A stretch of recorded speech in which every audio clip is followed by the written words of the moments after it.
Bismillahirrahmanirrahim. Assalamualaikum warahmatullahi wabarakatuh. Alhamdulillahirabbil alamin. Walladzi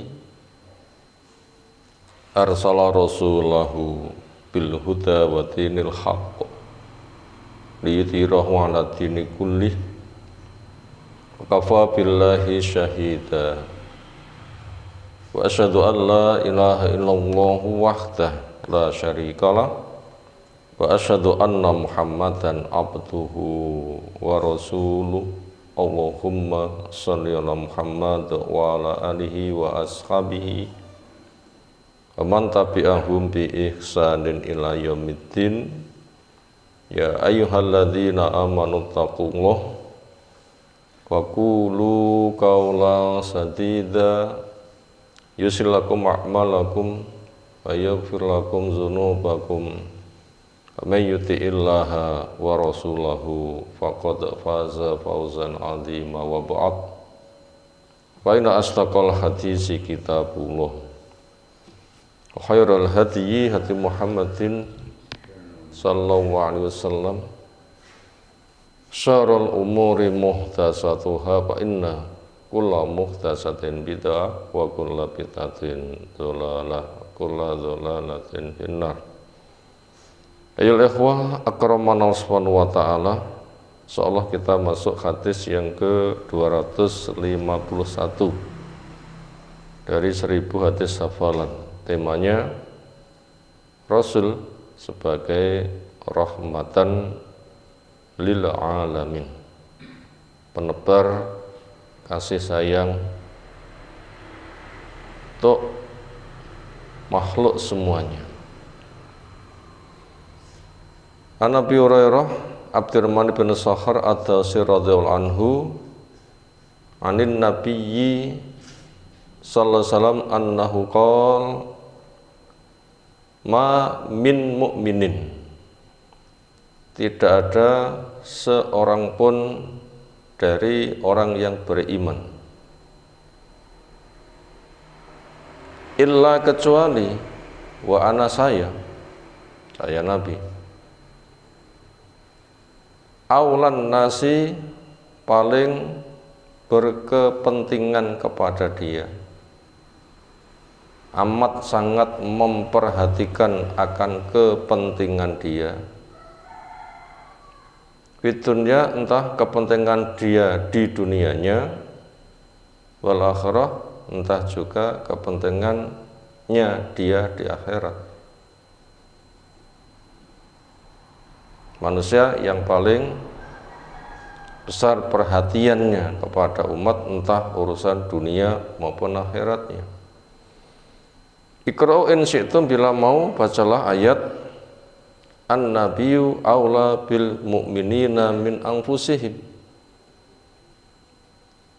Nabi lebih berkepentingan kepada nasib orang beriman daripada orang beriman memperhatikan akan dirinya. Fa ayyama mu'minin, mana saja orang beriman taroka malan, yang meninggal lalu mewariskan harta, fal yarishu asobatuhu, silahkan ahli warisnya mewarisinya. Man kanu, siapa yang ada dari ahli warisnya. Wa in taroka dainan, jika orang beriman mati masih memiliki beban hutang. Au dhoyaan, atau keluarga yang berpotensi terlantar, gak ada yang ngurus, entah jandanya, yatimnya, tua rentanya, sakit gak ada harapan kesembuhannya. Waliyatini, silahkan dia datang kepada saya. Ana maulahu, saya akan mengurusinya. Rawal Bukhari, meriwayatkannya Imam Bukhari rahimahullahu taala. Ayol ikhwah akramana subhanahu wa ta'ala, apa saja pelajaran yang bisa kita ambil dari hadis di atas tentang peran Rasul? Sangat luas. Yang pertama, tentang peran Rasul amat sangat luas. entah kepentingan akhiratnya, tidak ketinggalan kepentingan dunia. Apa peran Rasul buat umat untuk kepentingan akhiratnya? Rasul diutus untuk apa? Untuk cari jawaban dari pertanyaan itu. Telah dijelaskan oleh Allah sendiri tentang tugas Rasul untuk kepentingan akhiratnya. 1. Membacakan ayat-ayat Allah. 2. Menjelaskan tafsirnya. 3. Menjawab pertanyaan umat. 4. Menyontohkan beramal. 5. Memberdayakan dengan diajari kitab dan hikmahnya. 6. Dikeluarkan mereka dari gelap menuju ke cahaya. 7. Disampaikan kabar gembira. Siapa yang beriman, bahagialah kamu dengan surga. Siapa yang kufur, awas, kamu terancam neraka, maka tobatlah. Itu diantara peran Rasul buat umat untuk kepentingan akhiratnya. Ternyata dunianya pun juga tidak ketinggalan. Apa itu? Amat sangat menginginkan umatnya mendapatkan kecukupan.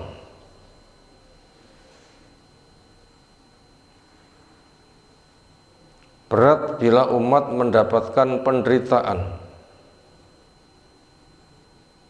Makanya Nabi SAW itu ketika berbagi,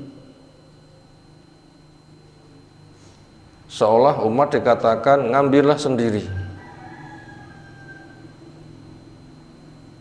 Dan beliau rela sampai 3 hilal munculnya bulan, sekitar 2 bulan.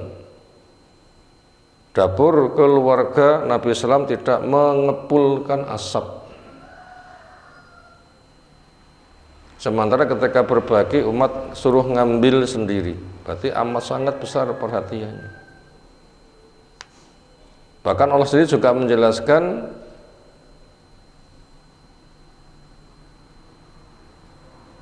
jangan sampai orang mati mewasiatkan hartanya semuanya sehingga nasib keluarganya terlantar.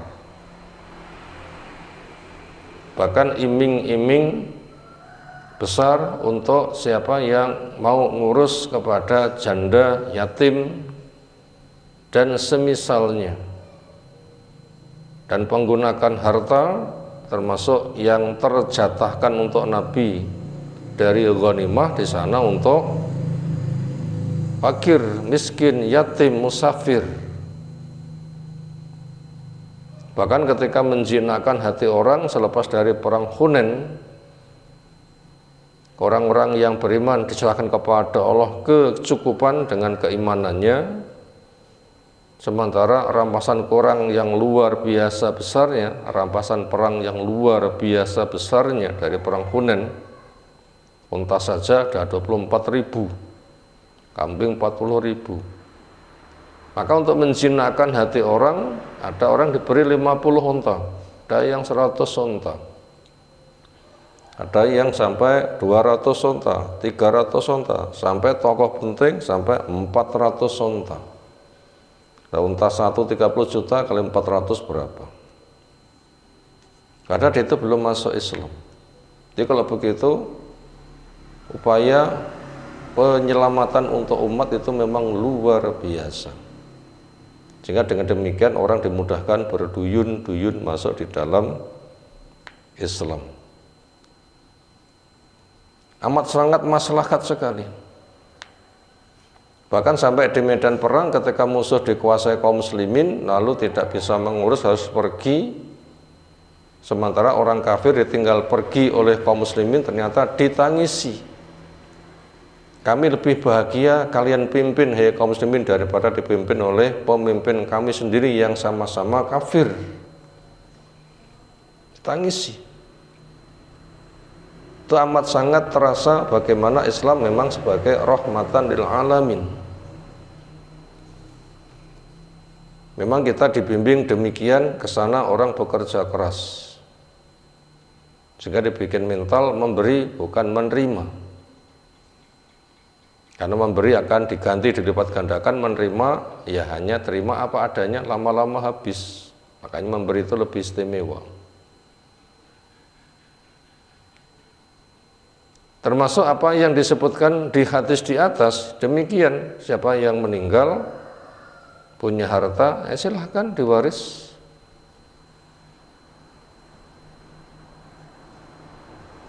Lalu siapa yang meninggal punya hutang, nggak ada yang nanggung, keluarga ditinggalkannya, merana, nasib janda, yatim, yang sakit nggak ada harapan sembuh, tua renta yang nggak ada kemandirian, kami akan tanggung. Bahkan hutang-hutang yang ada datanglah tak bayari, sampai seperti itu.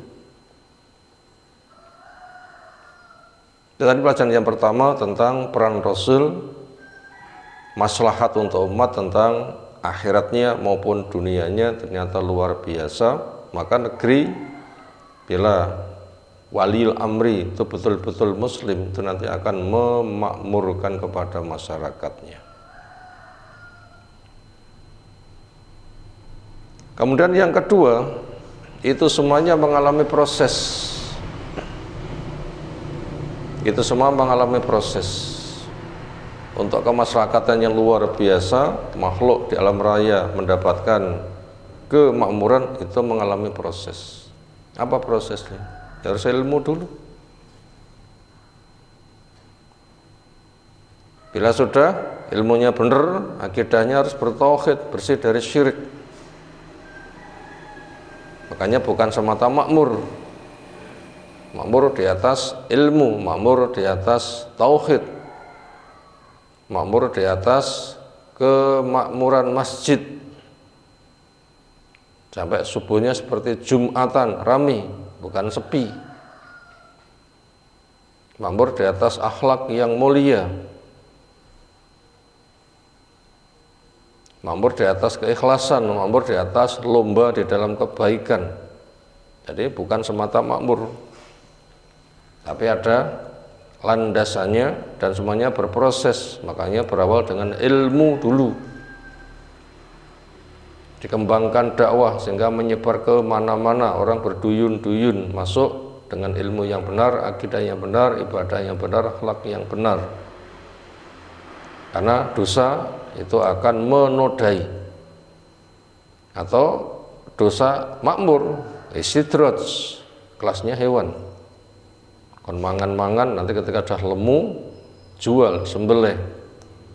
Silahkan pesta dunia, nanti akan dihancurkan mendadak. Itu namanya istidraj. Termasuk proses berikutnya, ketika orang sudah benar beragamanya, maka punya tugas untuk memakmurkan kepada lingkungannya. Yang awal-awalnya Nabi SAW ketika diminta untuk nyolati jenazah ternyata masih punya hutang, belum ada membayar, beliau menunda untuk menyolati. Fungsinya untuk memancing orang, barangkali ada yang membantu pelunasan hutangnya. Ketika belum ada, Nabi belum mau, sehingga ada yang menyanggupi. Sampai kasih sayangnya seperti itu, dipancingkan. Ketika harta negara, Baitul Mal belum cukup, menggerakkan kepada masyarakat, bangkitlah, bantu. Bangkitlah, bantu.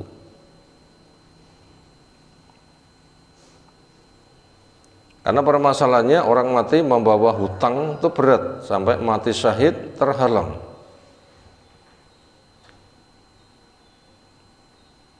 Sampai mati syahid terhalang gara-gara oleh hutang. Makanya beliau menunda sampai menggerakkan hati orang, ada yang membantu. Seperti itu kasih sayangnya, dibela sampai seperti itu. Itu mengalami proses. Akhirnya ketika harta sudah melimpah, maka dikatakan demikian sehingga makmurlah kaum muslimin.